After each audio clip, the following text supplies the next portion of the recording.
The BP CEO said on May 30th, the oil is on the surface. There aren't any plumes. He said, the Gulf of Mexico is a very big ocean. The amount of volume of oil and dispersant we're putting into it is tiny in relation to the total water volume. He said, what the hell did we do to deserve this? I want to know what the hell the people, the flora, the fauna of the Gulf of Mexico did to deserve what BP has done to them.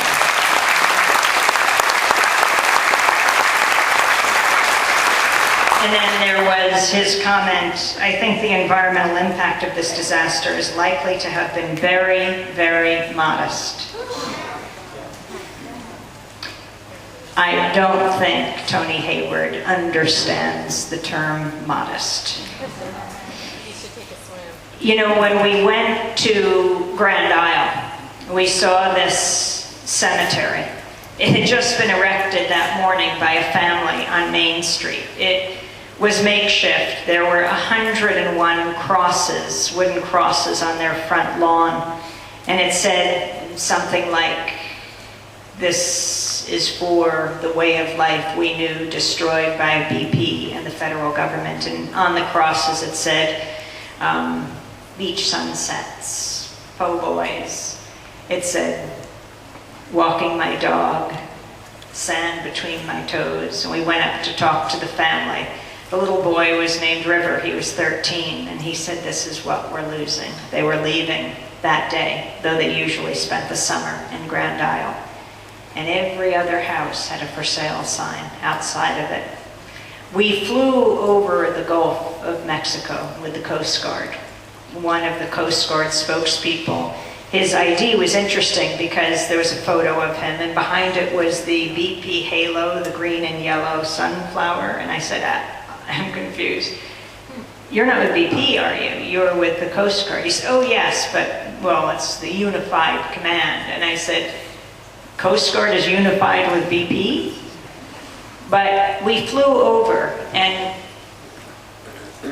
to look down at the Gulf, you see that oil sheen, oddly beautiful. It's like the inside of an oyster shell, you know, what happens when you have a sheen of oil, all the colors sort of the rainbow. But it's also frightening because you know what it really means, and that burnt red brick color that made kind of borders in the ocean, but oil knows no borders. And on the beach in Grand Isle, where they kept reporters from going for weeks, were these tar balls. Every inch of the way, the oil that had come up on the beach, no one can use it now. And then there's what you don't see. What's more frightening than what you do see is what you don't. And that, I was just looking to see if you do that too.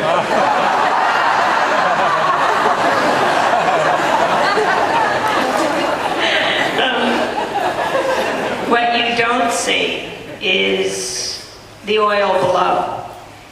These dispersants that are being used, this chemical, it's astounding because BP is British Petroleum. It's based in Britain. In Britain, corrects it. What they've cornered the world market on, bought from this company called Nalco, not clear who exactly owns it. It's based in Illinois, is banned in Britain, and it's banned in the North Sea because it is so toxic. And yet they are drowning the Gulf of Mexico in it. And what does it do? It divides up the sheen, the oil on the top. It dissolves it, except it doesn't. It doesn't dissolve in the sense of making it go away. It just breaks it up into tiny globules that get into the gills and the oysters and the fish, and it infiltrates everything. We don't even know the effects of it. When I was asking what's in Corexit, well, that we don't know because it's proprietary information. Is that possible? Right? Because the corporation has this product and it doesn't want to reveal what's in it. And yet you have to re-examine what private corporations mean now, from the company that makes Corexit to BP, when it can have this kind of effect, this disastrous effect on a whole region of the earth.